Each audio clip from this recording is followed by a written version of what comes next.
میرے دوستوں، میرے عزیزوں، نیکسٹ پلانٹ شو میں آپ سب کو ویلکم کرتا ہوں۔ اس زمین پہ اللہ تعالیٰ کی مخلوق انسان جو اللہ تعالیٰ کو مانتے ہیں، جو نہیں مانتے، ان سب کو السلام علیکم۔ میرے دوستوں، آج ہم شروع کریں گے حضرت آدم علیہ السلام سے، جو انسانی مخلوق میں سب سے پہلے وجود میں آئے تھے اور اللہ تعالیٰ نے مٹی سے تخلیق کر کے ان کو اس زمین پہ اتارا۔ حضرت آدم علیہ السلام وہ پرسنالٹی ہیں جنہوں نے سب سے پہلا قدم اس زمین پہ رکھا تھا، اور حضرت آدم علیہ السلام جب اس زمین پہ آئے تھے تو یہ زمین بالکل خالی تھی، ایک میدان کی طرح۔ دوستوں، جب حضرت آدم علیہ السلام اس زمین پہ اترے تو بہت پریشان ہوئے۔ پریشانی کی دو وجہ تھی۔ ایک یہ، حضرت آدم علیہ السلام کو جو حسن تھا وہ ختم ہو گیا تھا۔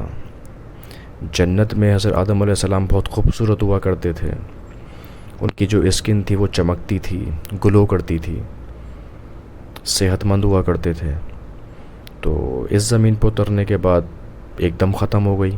ان کی جو اسکن میں خوبصورتی تھی، جو کھال میں چمک تھی، وہ ختم ہو گئی۔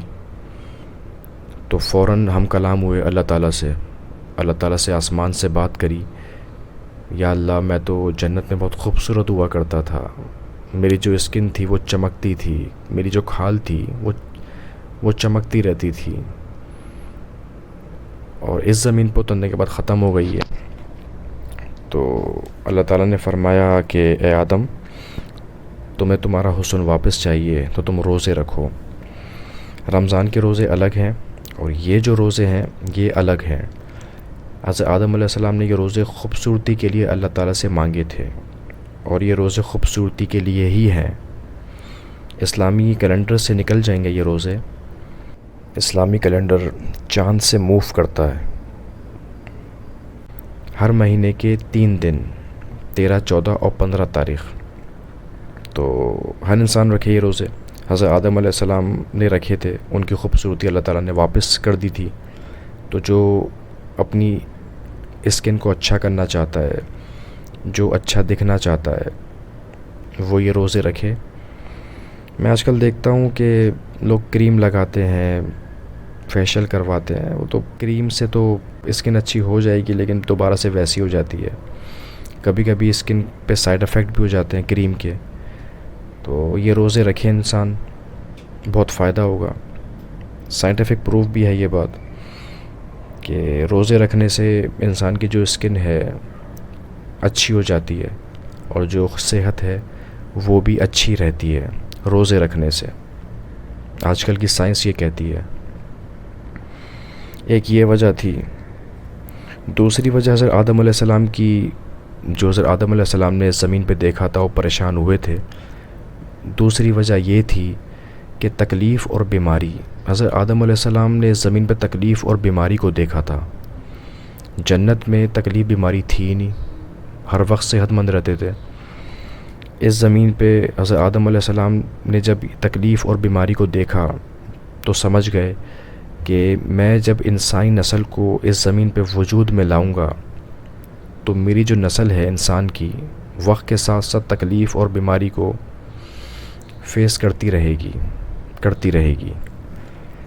اور آج کا جو انسان ہے وہ ان دو چیزوں سے ہی بھاگ رہا ہے، تکلیف اور بیماری۔ کوئی انسان نہیں چاہتا کہ مجھے تکلیف آئے، کوئی انسان نہیں چاہتا کہ میں بیمار ہو جاؤں یا مجھے موت آ جائے، کوئی انسان نہیں چاہتا۔ کسی کے پاس اگر پیسہ ہے تو پیسے سے آپ زندگی نہیں خرید سکتے، پیسے سے آپ موت کو نہیں روک سکتے۔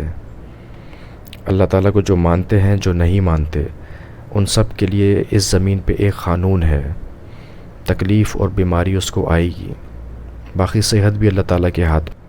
اور حضرت آدم علیہ السلام نے جب یہ دیکھا تھا تو اللہ تعالیٰ سے بہت ڈر گئے تھے۔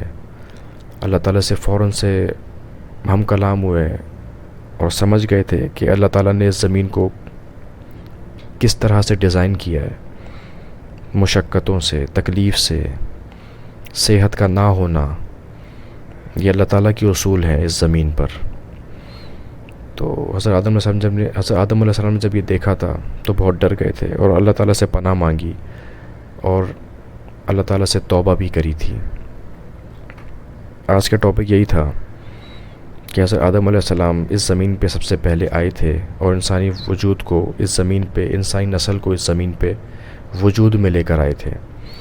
دعاؤں میں یاد رکھیے، پڑوسیوں کا خیال رکھیے گا۔ اللہ حافظ۔